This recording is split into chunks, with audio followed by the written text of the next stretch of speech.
Indépendant se dit de quelque chose qui ne dépend et n'est subordonné à rien ni personne. Souvent, on utilise le terme pour qualifier un individu qui serait maître de lui-même. Être indépendant, ils sont nombreux à en rêver, surtout dans le monde du travail. En effet, pas de patron, on est maître de soi, on fait ce qu'on veut, et surtout, on le fait tout seul. On rêve en quelque sorte d'être ce self-made man que l'on voit dans les films et les séries télé hollywoodiennes. C'est pour obtenir un tel statut que certains jeunes travailleurs se sont engagés dans ces nouveaux travaux, payés à la tâche. C'est le cas des livreurs à vélo, des célèbres chauffeurs Uber, ou encore de ces juiceurs dont le travail consiste à recharger des trottinettes. Cependant, certains jugements judiciaires récents nous obligent à nous questionner sur la réalité de cette supposée indépendance. En effet, en janvier 2019, suite à l'arrêt de la Cour de cassation du 28 novembre 2018 sur l'entreprise Take It Easy, la Cour d'appel de Paris a requalifié le contrat de prestation de service d'un indépendant en contrat de travail.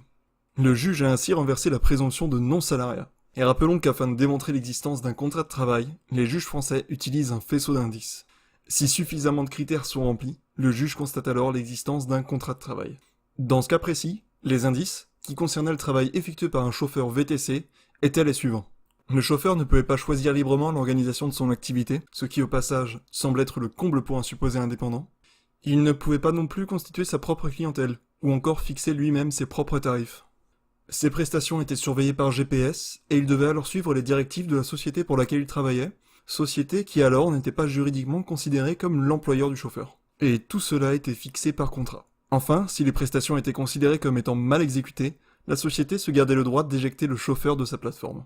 Tous ces éléments ont permis au juge de déduire qu'il existait un lien de subordination entre le chauffeur et la plateforme. À travers cet exemple, nous comprenons très clairement que le travail ubérisé n'est alors pas indépendant.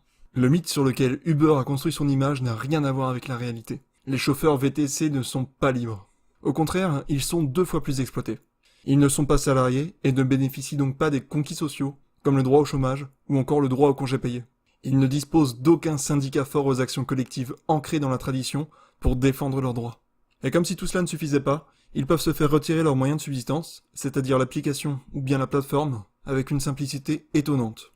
Ils sont à la merci de la volonté de l'entreprise à laquelle ils sont subordonnés. Ces supposés indépendants sont alors bien plus exploités que la plupart des travailleurs que l'on pourrait considérer comme salariés. Ceux qui gagnent vraiment à ce jeu malsain, ce sont les entreprises comme Uber, qui parviennent à augmenter leurs profits en exploitant une main-d'œuvre particulièrement corvéable et qui en plus doit elle-même prendre en charge tous les risques de l'activité, ce qui permet à la société de ne pas avoir à assumer les coûts de la sécurité du travail. La société rémunère la tâche accomplie, et rien de plus. C'est un exemple cruel, mais typiquement contemporain, de l'exploitation capitaliste. En conclusion, nous ne pouvons que mettre en garde les travailleurs, jeunes ou moins jeunes. Ne vous faites pas avoir par le rêve d'indépendance que l'on vous vend. Il s'agit en réalité d'un véritable cauchemar, d'une menace pour le monde du travail dans son ensemble. Retrouvez le goût de la lutte collective, car ce n'est que par la bataille que nous devons mener tous ensemble, et en même temps, que nous obtiendrons de véritables droits politiques et sociaux.